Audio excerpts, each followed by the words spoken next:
যিজন ৰামে নিজৰ জীৱনতে অৰ্থাৎ ত্ৰেতা যুগত 14 বছৰ বনবাস খাটিছিল, সেই ৰামক আমি কলিৰ যুগত 500 বছৰৰো অধিক আমি বনবাসত থাকিব লগা কৰিলোঁ। আৰু ফাইনেলি যি নহওক, এতিয়া 22 জানুৱাৰীত প্ৰাণ প্ৰতিষ্ঠা হৈ গ'ল। তো সকলোৱে কওক জয় শ্ৰীৰাম। নমস্কাৰ আৰু স্বাগতম জনাইছোঁ এটা নতুন টাইপৰ ভিডিঅ'লৈ। তো যিহেতু ৰাম মন্দিৰ আজি উদ্ঘাটন হ'ল, আজি হ'ল 22 তাৰিখ, কি আৰু প্ৰাণ প্ৰতিষ্ঠা হৈ গ'ল মূৰ্তিটোৰ, প্ৰভু ৰামৰ। গতিকে আমি এটা নতুন ফাৰ্ষ্ট টাইম আপোনাৰ মাজত পডকাষ্ট এটা আনিছোঁ, তো আশা কৰোঁ ভাল পাব। আজি ফাৰ্ষ্ট এটা মোৰ চেনেলটোত পডকাষ্ট হ'বলৈ গৈ আছে। মন্দিৰ আজি উদ্ঘাটন হৈ গ'ল, তো আজি ভাবিলোঁ যে এটা পডকাষ্ট কৰাটো অতি প্ৰয়োজন হৈ গৈছে।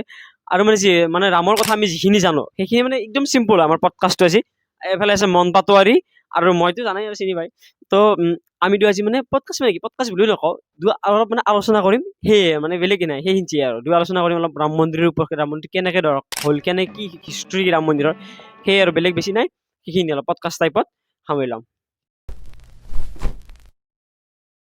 ফাৰ্ষ্ট আমি ৰাম মন্দিৰটো চাওঁ। আৰু ৰাম মন্দিৰটো চালে ৰাম মন্দিৰটো কিমান পবিত্ৰকে কি কৰাইছে, মাটি যিটো হেৰি কৰে আৰু সেই মাটি কিমান পবিত্ৰ কৰাইছে।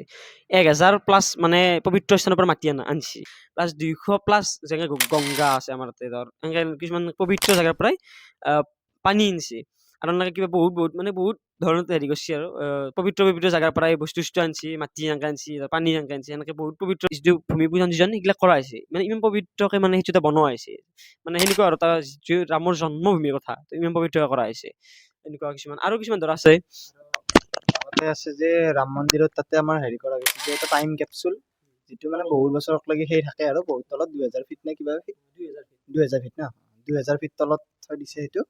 তাৰপিছত যেতিয়া পিছত আমাৰ এই ৰাম মন্দিৰৰ কেনেকৈ আৱিষ্কাৰ কৰিছে বা পিছৰ জন্মই কি কি কৰিছে সেইটো চাবৰ কাৰণে পিছৰ বহু বছৰ পিছত আৰু তেতিয়া ওলাই কিনে ৰাম মন্দিৰ গোটেই হিষ্ট্ৰীটো আমাৰ গম পোৱা যাব। ধৰক যদি এতিয়া যেনেকৈ এটা পৰিস্থিতি হৈছিল যে ৰাম মন্দিৰৰ জেগাত আচলতে ৰামৰ জন্মস্থান হয় নে নহয়, এতিয়া যদি সেনেকুৱা যদি আৰু 1000 বছৰ পাছত চাব লাগিল যে সেইটো বস্তু চালি যদি ক'তো যাই চুটি দিলে 2000 ফিট তলত আছে, খুলি চাওক যদি আমাৰ কথা বিশ্বাস নহয়, এতিয়া সেনেকুৱা টাইপ কিজানি সেনেকুৱা ভাবি কিনে ৰাখছি চাগে। আৰু ইমান ডিটেইলছ নাযাব আৰু সিহঁতে এনেকুৱা। আৰু ধৰ কিছুমান বস্তু আছে ৰামৰ যিটো আমাৰ যিটো শালিগ্ৰাম শিল, আমাৰ হিন্দুসকলে চবেই জানে, হিন্দু মানুহবিলাক সনাতন মানুহবিলাকে শালিগ্ৰাম শিল, এইটো শালিগ্ৰাম শিল এই নেপালৰ পৰাই বহুত ভাইৰেল হৈ আছিল। আজি প্ৰায় হ'ল 1 বছৰ আগত নেকি, নেপালৰ পৰা আনিছিল যে বহুত ডাঙৰ শিল এটা আনিছিল, শালিগ্ৰাম শিল এটা নে দুটা কিবা এনেকৈ আনিছিল। আৰু সেইটোক কি কয়, ভগৱান বিষ্ণুৰ অৱতাৰ মানা হয়। শালিগ্ৰাম শিলটোকে স্বয়ং শালিগ্ৰাম শিলটোক ভগৱান বিষ্ণু বুলি ধৰা হয়। তো এনেকুৱা শিলটোৰে ৰামৰ মূৰ্তিটো বনোৱা হৈছে। এটা কিমান পবিত্ৰ এটা হেৰিত বনোৱা হৈছে। এনেকুৱা নহয় যে মন্দিৰ এটা বনাই দিছে কিমান পবিত্ৰ 1000 খান জাগাৰ আগৰ পৰা আনছে নে। তাত ধৰ শালিগ্ৰাম শিলটো স্বয়ং ভগৱান বিষ্ণুৰ শিলটোৰে ভগৱান ৰামৰ মূৰ্তিটো বনাইছে। এনেকুৱা কিছুমান পবিত্ৰ আছে আৰু কৈ আছোঁ আৰু জনাই আছোঁ। আমাৰ সনাতনীসকল বা হিন্দুসকলৰ 500 বছৰৰ অপেক্ষা আজি পূৰণ হ'ল। আজি অৰ্থাৎ 22 তাৰিখে পূৰণ হ'ল। ৰাম জন্মভূমিৰ যিটো বিবাদ চলি আছিল সেইটো আজি ফাইনেলি যিহেতু ৰাম মন্দিৰ আজি উদ্ঘাটন হৈ গ'ল, প্ৰাণ প্ৰতিষ্ঠা হৈ গ'ল। তো আজি কি হ'ল, অপেক্ষাটো সমাপ্ত হ'ল। আৰু সকলো হিন্দু সনাতনী যিমানসকল এইটোৰ কাৰণে শ্বহীদ হৈ গ'ল, এই ৰাম মন্দিৰৰ কাৰণে শ্বহীদ হৈ গ'ল, তেওঁলোকৰ আজি আত্মাই শান্তি লাভ কৰিলে বুলি মই ভাবোঁ। আৰু যিহেতু ৰাম মন্দিৰ আজি প্ৰাণ প্ৰতিষ্ঠা হৈ গ'ল, তো কি সকলোৰে যিমান এইটোৰ কাৰণে মৰি গ'ল মানুহ, এইবিলাক কাৰোবাৰ ভৰি, মই কিছুমান ভিডিঅ'ত দেখিছোঁ এইটো চাই থাকোঁতে কাৰোবাৰ লাঠি চাৰ্জ কৰোঁতে এনেকুৱা গুলি চলাওঁতে মানুহ বহুত মৰি গৈছিল, কাৰোবাৰ ভৰি ছিঙি গৈছিল, কাৰোবাৰ ভৰি এনেকুৱা। তো সেই মানুহবিলাকে আৰু 500 বছৰ আগৰ পৰা চলি আহে কাজিয়া, কিন্তু নিশ্চয় আমাৰ জেনেৰেশ্যনটো ইমান সৌভাগ্যশালী যে আমি এইটো বস্তু লাভ কৰিব পাৰিছোঁ নে, বা আজি এনেকৈ পডকাষ্ট এটা বনাইছোঁ সেইটোৰ ওপৰত। এনেকুৱা আমি সৌভাগ্যশালী। তো এনেকৈ কিমান মানুহ মৰিছে, তেওঁলোকৰ আত্মাই নিশ্চয় আজি চিৰশান্তি লাভ কৰিছে। আজি মেইন কথাটো হৈছে ৰাম মন্দিৰটো কোনে আৰম্ভ কৰিছে। যে আমি ভাবোঁ যে ৰাম মন্দিৰটো আমি কৈয়ে থাকোঁ বোলে ৰাম মন্দিৰটো আছিল, তাতে মছজিদ বনাইছি। ৰাম মন্দিৰটো কোনে আৰম্ভ কৰিছিল এনেকৈ চাব গ'লে ধৰ ৰাম মন্দিৰটো আমি ধৰ হিষ্ট্ৰী মতে থকাৰ মতে গুগল চুগলে ৰাম মন্দিৰটো কোনে কৰিছিল জানানে? ৰামৰ 2টা পুতেক আছিল, আমি চবেই জানো, লৱ আৰু কুশ আছিল। তো এনেকুৱা লৱ আৰু কুশে কি কৰিছিল, এই সি যেতিয়া ৰজা হৈছিল তাৰ ৰাজত্ব কালত এই অযোধ্যা গোটেই হেৰি বুলি নহয়, অযোধ্যাত 3000ৰো অধিক ৰাম, সীতা বা লক্ষ্মণ এনেকৈ বিভিন্ন ধৰণৰ মন্দিৰ বনাইছিল বা এনেকৈ বনাইছিল আৰু ধৰ্মীয় হেৰি, যাতে দ্বৈতক কি প্ৰভু আমাৰ গোটেই ভাৰতবৰ্ষৰ দ্বৈতক হয় নে নহয়, প্ৰভু ৰামৰ হেৰি কাৰণে বনাইছিল। বনাওঁতে কি 3000ৰো অধিক বনাইছিল। আৰু বিশেষকৈ স্পেচিয়েল আছিল এইটো কাৰণ তাতে শ্ৰীৰাম আমাৰ প্ৰভু কি আছিল, জন্ম পাইছিল সেইটো তাত, সেইকাৰণে সেইটো বেছি স্পেচিয়েল আছিল। 3000ৰো অধিক ধৰ এনেকৈ বনাইছিল। সেই কুশৰ যিজন ৰাজত্বকাল আছিল আৰু কিচেনটো চাগে কিবা ৰামময় হৈছিল চাৰিওফালে তেতিয়া সেনেকৈ যেতিয়া মোগল চোগল অহা নাছিল আৰু তো সেনেকে বনাইছিল। আমাৰ বাবৰ যেতিয়া আহিছিল আৰু বাবৰ মে বি 1500 কিবা 1500 মানত ভাৰতত আহিছিল। সেই টাইমত হয়তো 1524ত তোমাৰ ৰাম মন্দিৰটো ভাঙিছিল, কাৰণ সিহঁতৰ এটা আছিল কিবা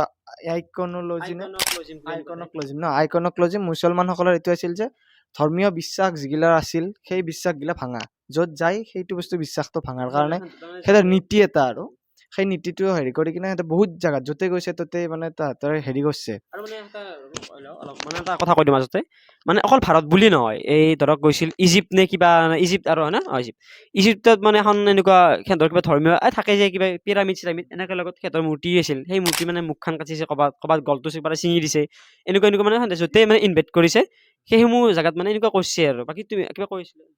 বাকী মানে কি সিহঁতৰ যিটো ধৰ্মীয় বিশ্বাসটো ভাঙি মানে ৰাজ্যখনক অলপ উইক কৰাৰ কাৰণে সিহঁতে সেইটো প্ৰচেষ্টা চলাইছিল। এই সিহঁতৰ যিটো নীতি সেইটো নীতিৰ দ্বাৰা সিহঁতে ৰাম মন্দিৰটো ভাঙিল, কাৰণ ৰামৰ মন্দিৰটো ৰামৰ জন্মভূমি আছিলতো, বহুত পবিত্ৰ মন্দিৰ আছিল, সেইকাৰণে সেই মন্দিৰটো ভাঙি তাত এটা মছজিদ স্থাপন কৰিছিল। বাবৰে সেই সময়ত মছজিদটো স্থাপন কৰা তাক বাবৰি মছজিদ বুলি প্ৰায় এতিয়াও জনা যায়, বাবৰে কৰিছিল, সেইকাৰণে বাবৰি মছজিদ বুলি গম পোৱা যায় আৰু।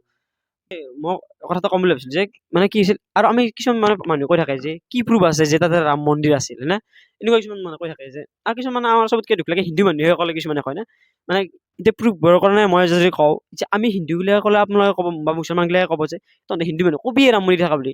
তো আমি যদি প্ৰুফ চাব যাওঁ, যেতিয়া মানে মন্দিৰটো ভাঙিছিল বাবৰে, আৰু মই এনে চাওঁতে ইউটিউব চাই থাকোঁতে গম পাইছোঁ বা গুগল কৰি গম পাইছোঁ যে সেই ৰাম মন্দিৰ নহয়, বাবৰি মছজিদটোৰ অৰিজিনেলটো নাম দিছিল মানে আগতে সিহঁতে নামকৰণ কৰিছিল মছজিদ আই কিবা এনেকে দেই নাম, মছজিদ আই জন্মস্থান, মানে জন্মস্থান। এতিয়া আমি বুৰ্বক নেকি জন্মস্থান কাৰ হ'ব, হয় নে নহয় কোৱাচোন? মানে এনেকুৱা টাইপ কথা, মছজিদ জন্মস্থান। যে আমি হিন্দু ইমান বুৰ্বক নহয় যে জন্মস্থান বুলি কৰিলে আমি বুজি পাম যে কাৰ জন্মস্থান, সেই আয়োধ্যাত কাৰ জন্মস্থান। তো এনেকুৱা সেই মানে সেইটো চালে গম পাই যে কিবা এটা তাতে ৰহস্য এটা আছে, যে কাৰোবাৰ জন্মস্থান এটা আছিল। সেই আৰু সেনেকে প্ৰুফ বেলেগ চাব নালাগে হা। তো এতিয়া ধৰ আমি ৰাম মন্দিৰৰ যিহেতু প্ৰুফৰ কথা কৈ আছো, এটা প্ৰুফটো বাৰু সেইটো হয় না, মোগলৈ দিয়া নাম, আমি হিন্দু দিয়া নাম, মোগলৈ দিয়া নামতে আছে সেইটো প্ৰুফটো। এতিয়া ছেকেণ্ড যদি আমি প্ৰুফৰ কথা কওঁ, অলপমান যদি যিহেতু শাস্ত্ৰ ধৰিও আছো বা আগৰ হিষ্ট্ৰী বুক খোজেলছো, সেইটো মানে হিষ্ট্ৰী বুক খোজেলটো বাৰু বেলেগ কথা। আমি অলপ যদি চাইণ্টিফিকলি চাওঁ, বোলে চাইণ্টিফিকলি থাকে নহয় কিছুমান যে কিবা হেৰি কেইটা কৰি অধ্যয়ন কৰি গম পাইছে ইমান বছৰ পুৰণা বস্তু, অমুকৰ যুগৰ বস্তু ওলাইতো বহুত অৰিজিনেল সেইটো বস্তু, সেইটো আমি পেলাই দিব নোৱাৰো মানে কি হয়। এতিয়া সেনেকে ধৰা চাইছিল 1970 চনত এনেকে চাইছিল আৰু বৈজ্ঞানিকবিলাকে, ভাৰতৰ বৈজ্ঞানিকবিলাকে যে ৰাম মন্দিৰটোৰ মানে পুৰণা যিটো হিন্দুসকলে যিটো কৈছিল যে ইহিন্তি ৰাম মন্দিৰ আছিল, ইহিন্তি বস্তু, আৰু ইহিন্তি ওপৰত মানে নতুনকে বনাইছিল বাবৰৰ যুগত বনাইছিল। ৰাম মন্দিৰৰ যিটো ASI হেৰি কৰিছিল আৰু আৰ্কলজিকেল ছাৰ্ভেটো কৰিছিল, তাৰে অনলি মুছলমান আৰ্কলজিষ্ট এজন আছিল যাৰ নাম আছিল কে মহম্মদে তেওঁ ছাৰ্ভে কৰি কিনে তাত যিটো টেম্পলটো হিন্দু টেম্পল আছিল না আগত, ৰাম মন্দিৰটো ছাৰ্ভে কৰিছিল। বাট তেতিয়া আকৌ আছিল সেই মুছলমান সেইটো কি বোলে মছজিদ ন, মছজিদটোক ছাৰ্ভে কৰি কিনে পাইছিল বিভিন্ন ধৰণৰ হিন্দু চিহ্ন পাইছিল, যে হিন্দু মন্দিৰত যিবিলাক চিহ্ন থাকে সেইবিলাক পাইছিল, আৰু বিভিন্ন ধৰণৰ হেৰি খুঁটা পাইছিল, যে ৰাম মন্দিৰৰ খুঁটা যিটো গম পায় আৰু যে চালে ইউনিক, আৰু যে সেইটো মুছলমানৰ লগত একো মিল নাই, সেইকাৰণে ৰামৰ যুগৰে মানে বহু বছৰ পুৰণি তেতিয়াৰ সেই পাইছিল, আৰু সেইবোৰক লৈ আমাৰ এতিয়া ক'ব পাৰি সেইটো ৰাম মন্দিৰ আগত আছিল বুলি। মই মাজতে কৈ দিলো আৰু মানে ধৰক সেইটো এটা মানে চাইণ্টিফিক প্ৰুফ প্ৰথম ওলাইছিল চাগে মই জনাত আৰু 1970 চনত, আৰু সেইটোৰ ওপৰত ভিত্তি কৰি মানে কেছটো আৰু আগবাঢ়িছিল, যে যিটো ৰাম মন্দিৰ আগত মানে মছজিদৰ আগত ৰাম মন্দিৰ আছিল। এইটো মানে ফাৰ্ষ্ট টাইম মানে যিটো পৰীক্ষা হৈছিল, কাৰণ সেইবাৰ ফাৰ্ষ্ট হৈছিল, তাৰ পাছত আৰু বাকী কিমান হৈছে নাজানো, কিমান কি হৈছে, কিন্তু সেইটো ফাৰ্ষ্ট টাইম হৈছিল আৰু তাৰ পাছত গম পাইছিল। গতিকে এইটো চাইণ্টিফিক প্ৰুফ এটা হয় না। এতিয়া ইমান প্ৰুফ হোৱাৰ পাছত যদি আৰু কোনোবাই আৰু প্ৰুফ লাগে, এতিয়া এনেকুৱা নহয় যে গোটেই পৃথিৱী গোটেই পৃথিৱীখন সদায় লৈছে, হয় নে নহয় কৈছো। এতিয়া দ্বিতীয় তিনিটা এটা আছে শাস্ত্ৰ মতে আমি দেখাইছো, বোলে আমাৰ হিন্দু শাস্ত্ৰ মতেও দেখাইছো, আৰু মুছলমানসকলৰ বা মোগলৰ বুৰঞ্জী মতেও আমি দেখাইছো যে এইটো পুৰণা নামটো আছিল মছজিদ জন্মস্থান, এনেকুৱা আছিল। বা আমাৰ শাস্ত্ৰ মতেও আছে যে অয়োধ্যাৰ অমুক জেগাখিনিত আৰু আমাৰ চবতকে মেইন কথাটো হৈছে আমাৰ শাস্ত্ৰসমূহ মানে পুৰা ইকুৰেট আছে বস্তুখিনি, মানে এনেকুৱা নহয় হেৰফেৰ নহয়, মানে পুৰা ইকুৰেট কথা লেখা আছে, বোলে অমুকত অমুক আছিল বা অমুক আছিল, পুৰা ৰিলেটেড কে আছে। সেইকাৰণে আমাৰ পুৰা মানে সহজ হৈ গৈছে প্ৰুফ দিব। বাৰু ইমানো আমি নাজানো, হয় নহয়, আমি ইমান আৰু কি জানো, ইমানো নাজানো, হিন্দী বা মোবাইলত দেখিছো, গুগলত কৰি চাইছো বা এনেকুৱা, তো হিন্দীত আছিল কথা। আৰু কিছুমান প্ৰুফ আছে, প্ৰুফ আৰু ইমান ক'ব নাযাওঁ নে নহয়, ইমান নালাগে, এইখিনি আছিল প্ৰুফ। বাকী আমি যিখিনি পাৰো প্ৰুফ দিলো, চাইণ্টিফিকেলি দিলো আৰু কি দিলো যে মানে যি আৰু শাস্ত্ৰ মতেও দিলো, সকলোখিনি প্ৰুফ দিলো।